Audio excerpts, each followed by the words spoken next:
Hello, everybody, and welcome to Charlie Mike, hosted by me, Mike Buchanan. Listen, today we're going to be talking about the Garland VA facility that we kind of, well, not really just opened, right? I mean, it's been open. It's been a couple of years. Yeah, it's been a couple of years. It seems like it just opened. So we're going to be talking to Cami Rutledge, who actually runs this facility, correct? Am I correct in saying that? Ish. I don't want to give you too much credit. Yeah, okay. Yeah. So Cami and I are pretty good friends since we record right here at the Garland facility. So she literally had to take 5 minutes to walk down here out of her day. Bravo. Bravo. I volunteered that time. Yes, I volunteered that time. All right, so that's what we're going to be talking about today is Garland. What's going on with Garland? What are our plans for Garland in the future?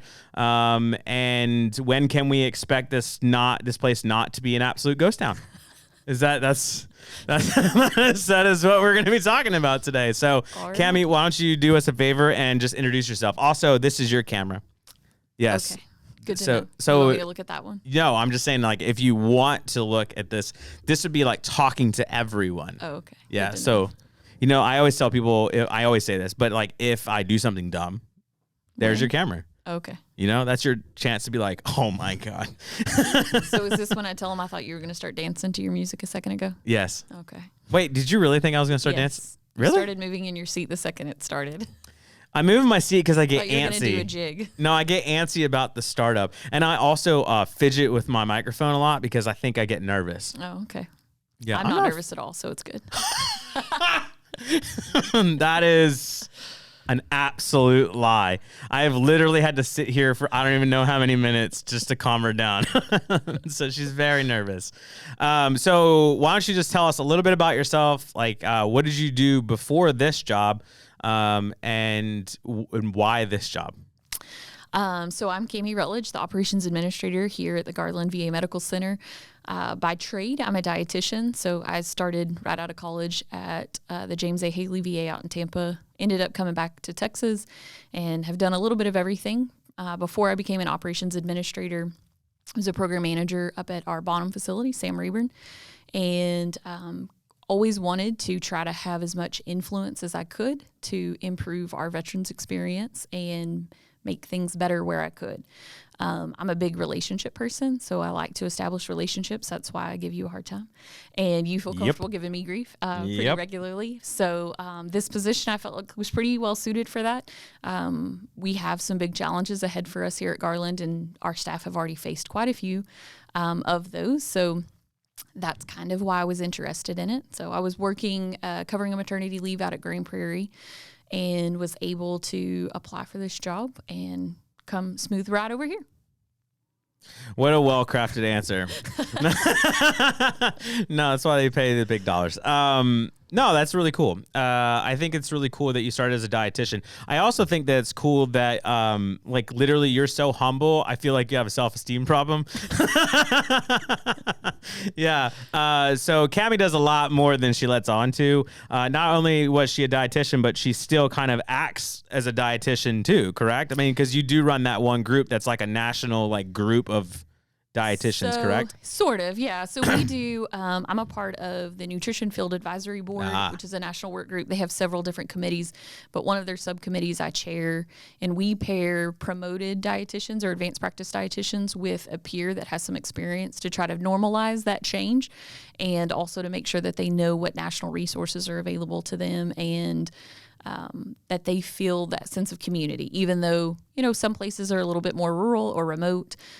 Some places are very well connected nationally, but we try to help make sure that everybody has that same experience to help with recruitment and retention. And it helps me kind of keep my hands in what was my original passion over nutrition and food service. See, I don't understand. You don't understand? Yeah.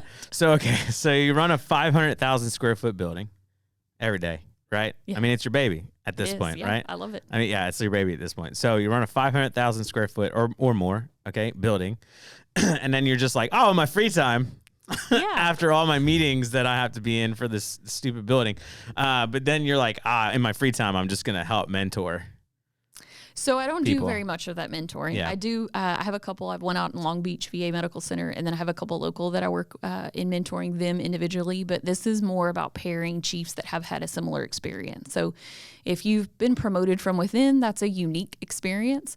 If you are new to the VA, we have a chief actually who talks about how it was a whole new language to learn. She had done a similar role in the private sector for literally decades, but coming over to the VA was a very unique experience for her, and she felt like she had to learn a new language. So we can help find somebody who's made that same transition and normalize their experience. So I always tell them when we do like our fireside chats, like I'm not a chief. I've never been a chief of nutrition and food service, but we have a lot of really cool men and women who are willing to mentor you and help you kind of get from point A to point B. Who needs to be a chief when you basically own and are responsible for this big old building? No.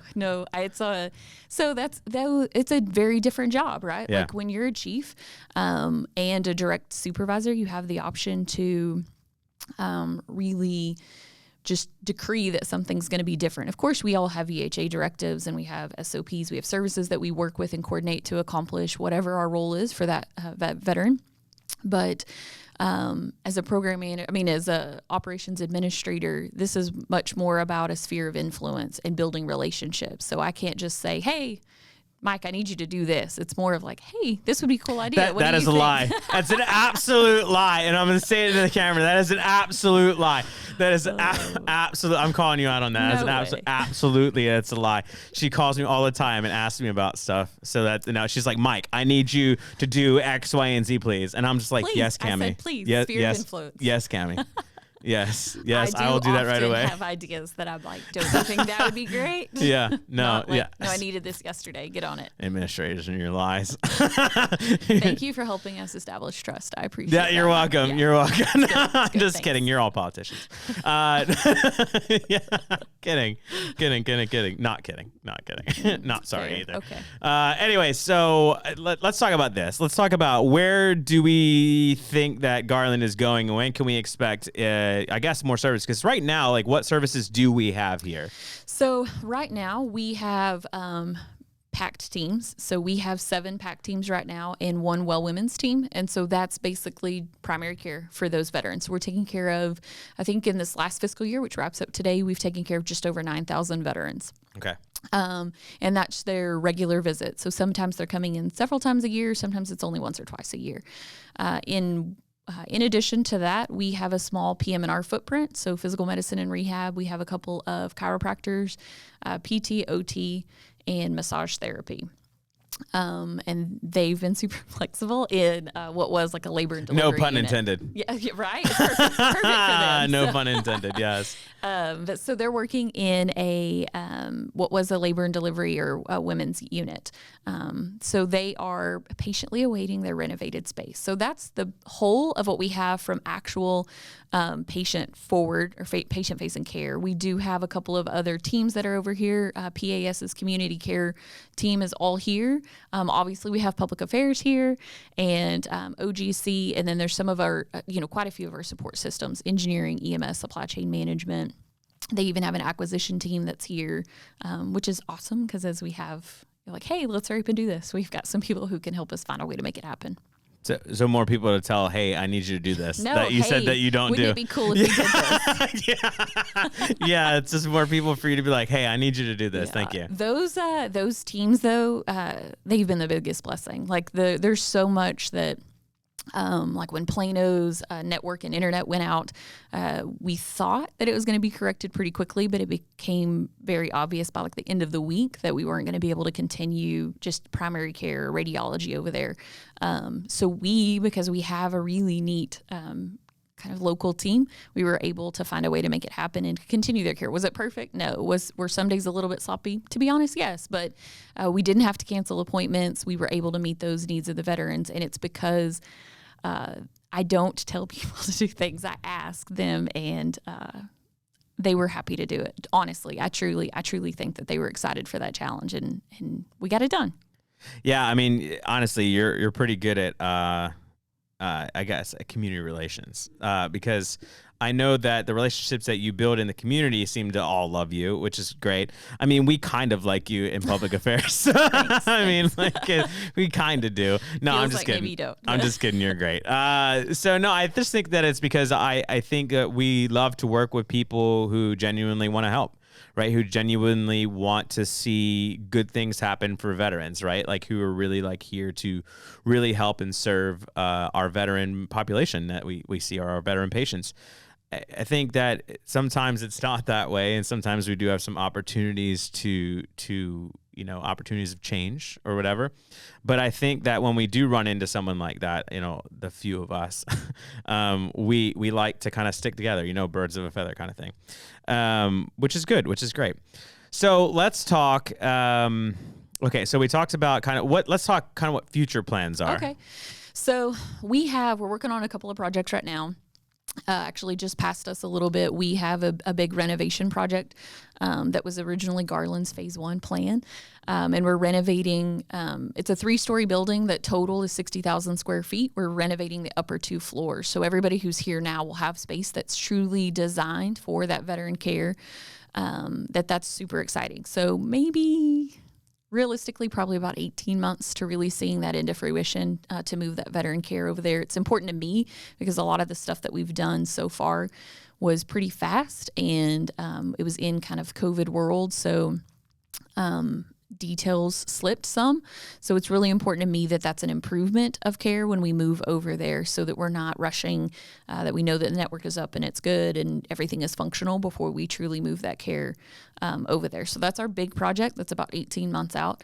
In-house construction and our CLC teams are working towards moving a hospice unit over here.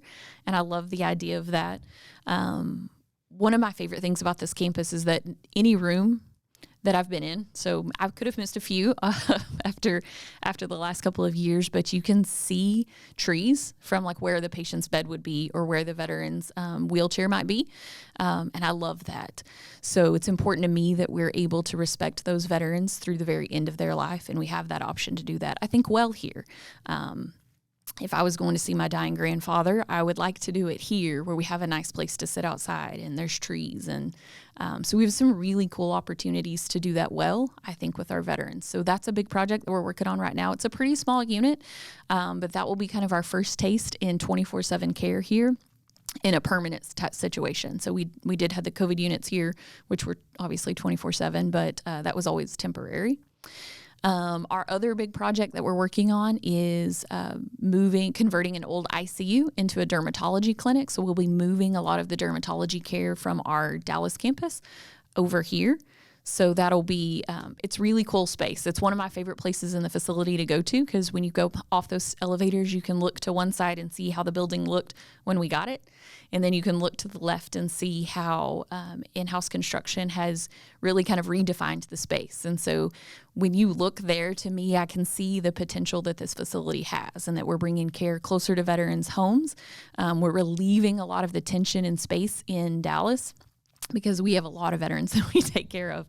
And so we get to help kind of contribute to some of that decompression at the Dallas campus. And as we continue to grow, we get to see more of that. So there's a lot of potential up there. So I like that. I don't have time frames on that yet, though.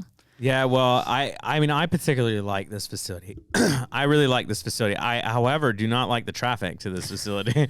But I do like, it's a nice campus. I mean, it's kind of like tucked away in the trees, like you were saying. Yep. I mean, it's really nice. It's pretty. It's also kind of like quiet and calm. I know it's not going to be like that forever, but for now. I mean, like when y'all did the InReach event a couple of weeks ago, like that was probably like one of our most like hustling and bustling days, but when you take a step back, like, yeah, it's a little bit louder. It's a little bit more crowded than I've become accustomed to after being here for a couple of years.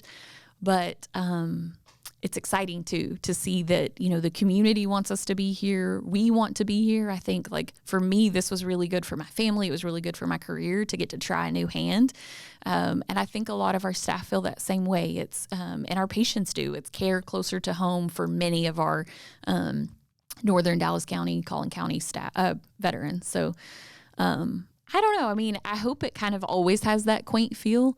That's one of the things I like best about the slow progress that we have here is that it gives us an opportunity to really build connection with each activation that we do. And so with that means that I know a lot of the staff, and I get to share like my passion and my heart. And my hope is that ultimately really defines us culturally here at Garland. Yeah. I mean, I kind of view it as like a Bonham, but like not in the middle of nowhere. Yeah. I mean, we do feel a little bit desolate out here, right? But the campus is kind of, I mean, like if you went to Bonham and then you came here, you're like, oh, it kind of looks like Bonham. Because Bonham is kind of tucked in the trees too. Yeah. So it does kind of like resemble kind of what Bonham looks like, or at least their campus looks like. But yeah, I mean, it's not in the middle of nowhere. Yeah, we are far from like the major thoroughfares for sure. Yes. So yes. Well, cool. So let's talk about this. What do you think that the biggest challenge has been taking this job? I gotta hear this. This is gonna be good. This is gonna be good. The biggest challenge. People. No, I'm kidding. No. So I think though, I mean, people, we make things better. We make things more complicated, right? We're all guilty of that. Yes. I think the biggest challenge is just kind of the patience that's required. I'm a big, like, let's set a goal, let's achieve it. If you want it done by Tuesday, I'll have it on your desk Monday morning, kind of thing. But there's a lot at play when we're truly renovating 500,000 square feet. So there's a lot of layering that has to go into effect. There's a lot of different approvals that we have to get through in order to do that, and then to do it well at each interim. So I think the hardest part is really just needing patience with ourselves, patience with our, I know as like we're waiting to activate space. Dallas is getting busier. There's more veterans moving in here all the time. And so making sure that we do things well is really important, but it takes even more time. Yeah. I mean, like, how much capacity do you think we're at already? Oh, man. So we're nowhere near. I wouldn't even say we're using a fifth of this facility right now. Yeah. So, because most of the care that we have is in the first floor, right? Yep. When we activate derm, we will be touching the second floor for the first time. But there's a ton left. So we are well utilizing the space that we have activated. Sure. Those packed teams and our well women's teams stay pretty busy. And that's been a cool thing to kind of see those veterans come back in after COVID and such a heavily virtual world. PM&R has been awesome to watch grow as well. And they have a really unique, I think because they see those patients so consistently for a while, especially like all of PM&R really, that they get to really know those patients. And we see a lot of patients who didn't know that we were here because they've been at Denton or they've been at Plano or whatever, but they come over here for PM&R and then end up moving more primary care here. And they're so happy with the services that they've received. They're really good advocates for us on, hey, well, yeah, like we've got a long ways to go to get things up and running. Yeah. Yeah, I mean, I think you do. I know that. I think how many veterans are here? So we have 92% of the capacity for veterans. Yeah. So we over at PACT we have room to maybe add one more team. We will see how they're working on recruiting that position now, or maybe they've already selected. I'm not sure. So we'll be able to extend, and most providers can see between 1,200 and 1,500 patients. So we'll be able to expand a little bit more there. But yeah, right now we're sitting close to 92, 95%. Well, I think it's a great acquisition. Thank goodness for, was Baylor Scott and White, right? Yeah. So they had vacated the building, and it had been mostly empty for a couple of years before we got here, which creates a some unique needs when you have a bunch of old pipes that haven't been used for unique is not a good description for this. This place looked like it was abandoned. Like downstairs, I remember when you and I first went downstairs, they had like a busted window and like critters crawling around in there, and like leaves had blown in, and it was in complete disarray. So like, if you ever come to see this facility, you need to understand like this place was like messed up. Yeah, we've got a creek out back. So there's and that's one of the things too that you see like with our EMS crew. you can definitely tell where they've given their attention. 1,000%. It makes a huge difference just to have consistent, like people walking around every day and using the facilities, and then EMS really complementing that. They work really hard to keep the space shiny. Well, it's like, I mean, literally, like if you think about it, like in that kind of disarray, and then you're like, oh, it's like night and day, right? Because you did have like what was Garland Behavioral Health that was like using upstairs or whatever, but like they had a separate entrance, and the size of like all the rest of the entrances and all the rest of the lobby areas were just kind of like left alone to like collect, completely untouched. Yeah, like completely untouched to like collect dust and dirt and grime and whatever. And so then like when we first came in here, I was like, whoa, this is going to be a lot. And then it was like, I don't even know how many like months or like a couple weeks later or whatever. And it was like, oh, this place actually looks really nice. It looks like you could trust us for your healthcare. But it was like so quick. Like, I mean, honestly, hats off to the EMS crew. I know, because like this had to have been a huge undertaking. Yeah, they have some pretty unique stories. There were a couple of ladies who were they were some of the first VA employees to help us as that project changed. Over from the private sector. I think Baylor Scott and White still had the title until it became ours, and they instantly you could see like where they had touched it, and that's pretty cool to see. And one of them still works here, so it's fun to give her a hard time. And she has that same ownership that I think so many of us do, and I think that's why you can see pride here. And that's my hope, that we continue that for each of us who comes over from one of our other campuses or gets hired onto the VA, that we truly are passionate about what we were brought here to do, and that our veterans see and feel that. Yeah, well said. I think that's exactly why our office really wanted to do a Faces of Service here too, is because we really wanted to kind of capture most of the people, like the veterans that utilize services here. Because, I mean, as you can see, like on the wall, right, like that I think this is our major goal, right, is to kind of get to personalize each VA location. Because I think if we can go do a Faces of Service, we can take pictures of everyone that utilizes that facility. And then when you walk into your facility, you're like, these are all people that live here. Yep. These are all people that get care here. And that becomes legacy too, exactly. Right? Like it's something that, yes, you can repeat and you can reach more veterans, but you have one of them that's one of our social workers that's here. I do. I used to have his picture up right here on the wall, and I give him crap for it all the time. But I love that. And like, he's a great example, I think, over in social work, Johnny Trent's his name. So he was one of our first staff members over here. And like looking back, we've had to ask for so much flexibility from the staff, because we were really splitting resources to open the COVID unit and try to hurry and get decompressed Dallas so that they could expand some inpatient beds up there, and I think maybe the eye clinic. That he, to see his face here, and then, I was giving him a hard time when y'all came back. I'm like, please do get an updated picture. Like, how cool would that be? Like you were here from the very beginning. So, I don't know. I like that, the person, we hire so many veterans, and we serve quite a bit, and we know that number is only going to increase. So I love the idea that as time goes on, like those faces are still here and we make connection with them. Yeah, absolutely. And I think that this will technically, if we can get it into the plan to be able to do that, put pictures like this up without you guys coming into this place and stealing all my pictures. Okay. Because that's why my pictures changed from first couple episodes, everybody. You can blame me for they had a big old visit, some important people, and they just came and ripped my pictures down. So we technically ask for permission. Yeah, I know. I know. For permission. I know. It's fine. Your work was on display, and I think that's super cool. Well, it's my boss's work. It's my boss and the rest of the office. Yeah. I guess he does get to say like, yeah, you can take the pictures, and I just have to be okay with it. But I mean, I had a good thing going here. Okay. I know. It looks great now. I know. It does. And now more people get to see your work. Yes, that is true. But yeah, no, I think it's really cool. And I think that this would technically be like the first location to where like we get to have it all up over across the entire hospital, which would be great, because like who really likes those generic pictures that they just of random places. It is really cool. Like, we've over the last like 2.5 years, right? In fact, we were in the hallway a couple of weeks ago, and there's a veteran who the first time we saw him, like he was so mad.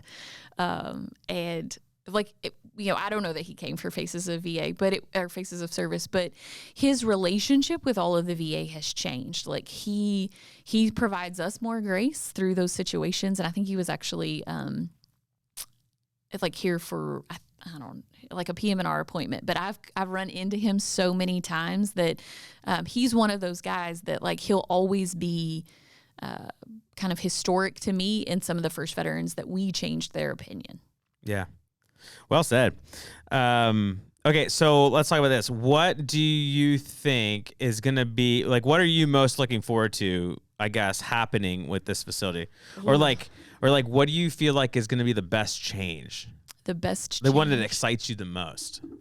There has to be a change that's going to be, like, exciting. So, I think the most exciting change is going to be when those MOB or the medical office building renovations are done, because we spent some time in there before. I walked through with Jesus and medical media, and then that will be the first thing that we saw from the very beginning. But Nancy came over and we took pictures of kind of what it was. And I really look forward to the day that we walk back into that space and it's like perfectly renovated for these veterans that we're going to be taking care of. We get to expand services, and instead of saying like, hey, there's an inpatient room, do you think you can do physical therapy in there? Like it's space that's truly designed for the type of care it's going to be providing. So I can't wait to see the difference in how much like better it is to like have specialized space. Does that make sense? Sure. Yeah, it makes sense. I think I'm most looking forward to that. But then beyond that, I think that, when in the early days, we were super busy. There was a ton of staff here to try to get the COVID unit up and running. And then it kind of went into almost like a remission period while we waited to need to activate the space. And it was so quiet and it felt so desolate. And so I really look forward to the day that it's the exact opposite of that we're using almost all of the square footage and that you can kind of see, it's not a list of 2 or 3 services that we're able to offer. It's a full compilation that we're able to give the veterans in this area. Yeah. That's what I'm but that's a long time plan. It is a long time plan. I think though that I think it's important to talk about that though. So like let's kind of talk about that. It does take a while. I mean, it takes a while to do anything, and I know that veterans get upset about that a lot, right? But like I always remind veterans, like, and this isn't me trying to belittle the argument, okay? But it's just me telling you, like, you were in the military before. You know how the government runs, right? Like we're like literally 3 years behind everything. And that's not even a joke. Like even when it comes to budgets, like we're typically like 3 years behind budget. Yeah, so, like you've kind of already allocated what you're going to be doing for the next several years. Exactly, right? And so then they're like, okay, well, if we have a major increase, let's say we had a major, let's say 600% increase in veteran services or whatever, right, in this year. And then that won't take effect. Like that, people don't understand, like that money doesn't take effect until like 3 years later. For a while, yeah. Right? Well, and even, to get, we have to work really closely with contracting and engineering and make sure that, because we inherited a building, that we don't always know like its history. So sometimes, and that's one of the reasons we're a little bit cautious in talking about what kind of time frame we're looking at for the medical office building is because we haven't finished demo in that area. We could uncover some other bigger issues, and we definitely want to do things right. It's the same thing with like we're working on a kitchen project downstairs, which still won't be a canteen for Dang employees. Come on, eventually, man. But our first goal is to make sure that we can safely provide meals to those hospice veterans. But even with that, like we know once we are providing meals here that we're never going to stop providing meals. So it's sometimes we have to kind of take a few steps back and make sure that we do it well and we do it right, which means the process takes a little bit longer so that we don't get into a situation where we have, a lot of veterans here that we're supposed to be providing meals for, but we've got to go back and do something infrastructure-wise. And honestly, we used to do that in the military, right? Like, you measure twice, cut once kind of thing, right? And that was just how we did things. So I don't understand how people think that it just changes automatically. It's like, oh, we're now on civilian time. Like, we're just on civilian everything. Yeah. Like, that's not how it works. Like, we're still a government. We still do a lot of things like the military because the military is run by the government. I mean, it's just how the government runs. And so, like, we're doing the best that we can, I think, within the confines of, like, how much approvals that we have to get. Like, people don't get that either. Like, there's so many approval processes to do anything, especially if it's over a certain amount of money or if it's like a certain amount of square footage or like, I mean, there's all sorts of little tiny rules that we all have to follow because if we don't, then we lose, then like you'll lose your job and you're good at this job. I like my job. Yeah. I mean, you're good at this. So like, we don't want to lose you. You're a very good politician at the top. This guy. I know this guy. No, but like we don't want to lose you at the top, and so then you have to mind your P's and Q's, and you have to cross your T's, dot your I's, kind of thing. And have a lot of respect for, not only are we trying to meet the veterans' needs today, but also anticipating as that veterans' needs change, that we're able to kind of flex to continue to incorporate those needs. Yeah. Well, I'll tell you a veterans need right now. We need a coffee. We need a Starbucks somewhere in this facility. I think I saw a coffee pot outside. No, no, ma'am. No, ma'am. Well, I'm going to tell it into the camera. We need someone to fight for coffee availability in this building. I drink mine on my way to work every morning. So. No. If Dallas can have a Starbucks, by God, we can have a Starbucks We're gonna here. work on that. Yeah. Okay, yeah. let's do that. Yeah. You're rolling your eyes. This is ridiculous. So as soon as I get up from here, that's what I'm gonna go start working on. Promise. No. You can't say promise on camera because I literally have you on video saying that you promised to find us a way to get a Starbucks here. I was saying no at the same time. So. Okay. No, I mean, honestly, coffee would be nice. Or just food in general. It's like where we could go and eat food. You know, just sushi and Starbucks is really, that's all you need? It's small ask. Okay. I'm sure the sushi guy would love to come over here and, prepare some sushi. I'm going to say that I think that's important though, right? Like for our veterans to be well taken care of, our staff have to be able to want to work here too. So I do think that's important. Most of my time and energy, I'm focusing on either service recovery from where we've dropped the ball, or trying to make sure that we're pushing forward on those veteran services. Well, Canteen's in charge of all that, right? Yeah, we'll see. What Canteen, we need you to set your store up, okay? And we need you to come set up some food downstairs, please. Thank you. There you go. See, look at that. They'll take good care of you. No, did you see how I asked them, like, please, that's how you ask people to do things, FYI. I know we're circling back to that. But I ask people to do things. You're like a little bit more grace. No, so. Yours would be like more, Canteen, set it up. Thank you. No. Yes. So we are... I'm gonna break your stuff here. Please don't. It's your table. It's not my table. You're the one who gave this to me. I don't know whose table this is. We are. There is a pretty big kitchen project that we've started on. Oh, we're going to hear secret information? Fantastic. I love secret. So that is one of the cool things about this gig, though, is that there's some space that's decent, that requires some flexibility, but it also is a step in a long-term good direction for nutrition and food service. So we were able to get engineering and facility planning and nutrition and food service to be like, yeah, I think we can make that work, which is going to allow us to activate the hospice unit a little bit sooner. But it is going to be a small prep kitchen. So it's not going to meet the needs of the employees or the long-term needs for nutrition and food service and canteen. But it buys us a little bit more time to do what's right for the true kitchen. Yeah. And the nutrition and food service and canteen will work to kind of coordinate how that looks long-term, because typically they're separate in the VA. At VA North Texas over at Dallas and in Bonham, they're completely separate kitchens, but there's one kitchen here. So they'll have to coordinate and build a good relationship to kind of meet both of those needs. Yeah. I know I joke around about it, like there being like a Starbucks and a sushi guy or whatever. I know a joke, but honestly, I feel like it's really good for veterans, right? Like it's good for veterans, especially like at this facility, because like PM&R is like on one side of the building, and then you have primary care on the complete other side of the building. And so like everything is so spread out when it comes to like care that like they're missing that aspect of like kind of community togetherness here.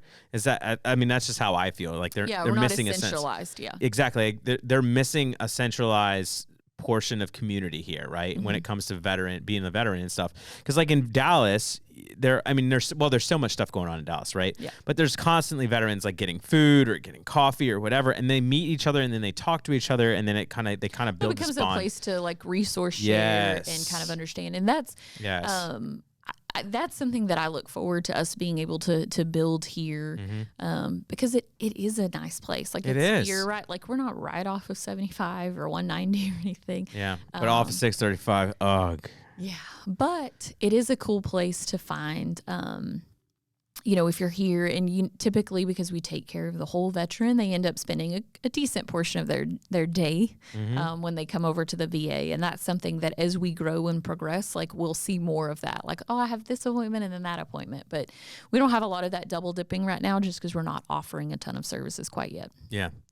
Well, that's why I wanted to I always give you hell about that though. So because I think that it's just a necessity. I feel like when people think about VA, like, you know, a bigger, especially a facility this size, like this is not a Plano clinic. No. Like Plano is like a speck of dust on the wind. I mean, like they're though. So that's what's really unique is that Plano right now is providing almost as much care as we are. So they have a little bit different makeup of what that care looks like. But they're at like, you know, they're busting at the seams with the care that they're providing, where we're kind of still spread out. A part of that is finding space that's safe to use and that doesn't require like a ton of renovations. It's more of like surface work is kind of what we're doing from an in-house place right now. Enough about Plano. No one cares about Plano. I do. No one cares about Plano. They're bougie out there. That's what we know about Plano. I'm kidding. No, they do a really good job. You're right. Yeah. I mean, I think that they do a super job out there with the tiny amount of space that they have. Like the first time I walked into the Plano clinic, I expected it to be like, you know, kind of like an outpatient building or whatever, you know, like an outpatient clinic. I walked in there, I was like, oh my God, this is just a doctor's office. Like it's a tiny little doctor's office. And I was like, how many services do you have here? And they're like, I don't know, like 7, maybe 10. And I'm like, where? Yeah. Do you have one room per service? They're working really hard to kind of, and that was one of the things like when they got, when there was the internet issue for them, that there was a lot that all of a sudden you're trying to like switch gears and figure out how you could make it an internet issue. Yeah, like here. Oh, not like here. Yeah, she hates. Yeah, she doesn't want me to bring that up. There's definitely an internet issue here. It requires some flexibility here. Yes. No, I mean you're right. Plano's cool. Yeah. I mean it's good, but not as cool as this place. Okay. This place is awesome. I like this place. It's huge. It is. Yeah. It is. I mean, it is huge. Yeah. There's still places I haven't even seen in this. I'll take you on a tour. Get your hard hat. I don't know. I know. Well, so one time, I'll tell you a story. So one time, she brought me downstairs into the basement to like show me kind of like how the construction and stuff was going. There's legit one room that has like no walls. It's just dirt, just piles of dirt behind the walls. Like it's insane. I've never seen a building like that before. So it's kind of cool to see. Yeah, those are some of the things that like there's a lot of nuances to an old space and kind of you're inheriting a story you don't always know all about. Sure. So I would be remiss if I didn't ask this just because, you know, it's me. So I know this is going to be a crazy question. So thanks for the warning. You're welcome. That was your warning. Do you think this place is haunted? No. Oh, come on, man. This place has been here for forever. Yeah, but I don't know. We're gonna have to figure that out. I'm feeling pretty confident and safe here, so okay. we're gonna go with no. I always ask that because sometimes you get some pretty crazy answers to that. One time in Vegas, the Vegas VA, right? It's a brand new facility. I mean, it was brand new, and it was the first brand new VA that they actually built in a very, very long time. But when they built it, it's haunted as heck. Like it's super haunted. So the police actually there's an official like police report, like federal police report, because that's our police are federal, right? So there's a federal police report on an investigation of a Native American sitting on a horse on the second floor. That's a thing. I'm gonna have to find out where. You should see that. It's wild. It's wild, but it's an official report because some cop saw it and some other person like a doctor or physician saw it. It was nuts. Isn't that crazy? See? Okay. I was just asking if you had some crazy stories. No crazy stories. All right. Mostly colleagues. Okay. Well, let me ask you your last question, and I promise I'll let you go. Okay. So if you could tell veterans out there or staff, really, anything that you wanted, what would you tell them? To be patient with us. I think I want us to do things well here. I think that the groups that we get to work with here want it to be done well. And I always say that the VA is kind of like an iceberg, right? Like we're big, we're moving, we're changing. There is dynamic to it, but it's so big that it's hard to kind of see those changes and to feel those changes. And I think that here at Garland, it's not any different, that this is a huge opportunity. It's a huge gift. And I want it to be great. And I think that I think our engineering team, I think our facility planning team, I think they all want it to be great, but it takes time. to do things well. So hang tight with us while we get there, and definitely, like, when you're here, share your ideas and share your passions and what you've seen work at other places. I like when I tell a veteran that, like, oh, you don't have audiology here, you don't have that yet. I'm like, no, but I get to be a part of those conversations, and I appreciate you sharing what your desire is and how we can make that work. And we're looking at the care of a lot of veterans, like over 150,000. So we want to do well with that. It doesn't always fit every veteran's needs, but my goal is that long term, we're taking care of as many veterans as possible, the whole veteran. So, looking at what specialty care we can provide here that keeps those veterans from having to go down to Dallas as much as possible. There's always going to be things that certainly we have to do at the main healthcare center because of that veteran-specific medical needs, of course. But hang tight with us. We'll get there. We'll have more services, and my hope is that they'll be a great experience for you. Well said. Thanks. Yeah, well said. Still feel nervous? I mean, you did great. Oh. I'm sure they'll agree. You can tell her in the comments how you feel about her, how she did on here, so she can feel better about herself and not feel like she can't be recorded.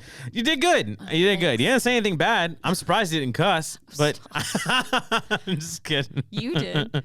No. Oh, I said that wasn't a cuss word. Come, give me a break. Get out of here. Get out of town. That's not a cuss word, not my usual cuss words. Well, listen, thank you so much. I really do appreciate for you being on and telling us a little bit about it. I also want you to remember that I said coffee and sushi. Coffee and sushi. Because I'm a veteran, okay? Yes. And I could receive my care here. It's close to me. Okay, so like as a veteran who could possibly receive their care here. Put in your PCB change request form and we'll definitely review that. Yes, I would like to officially request that there be some sort of coffee here. You just want the provider that has sushi and coffee? Yes. Oh, okay. Yeah. Well, not just but I'm just saying, like, as an amenity. Oh, okay. And then maybe, I don't know. I don't even know. Like a tree. Let's put some fake trees up. Can we put some fake trees up? Lots of beautiful trees here. I know, but like some fake ones on the inside. No, just like a little flora. You can step outside and you can see but a little so many flora would be nice in good here. things, Okay. yeah. All right. That's fine. Well, listen, thank you so much for being on. I really do appreciate it. Listen, everybody, that's all I got for you today. So please make sure to like, subscribe. Smash the crap out of the like button and subscribe to us, please. It really helps everything. And comment. God, I love comments. Like, I respond to every comment. Did you know that? I respond to every comment, good or bad. So please comment down below and make sure to share us everywhere that veterans are. And that's it. That's all we got. So remember, no matter how bad things seem to be, just Charlie Mike.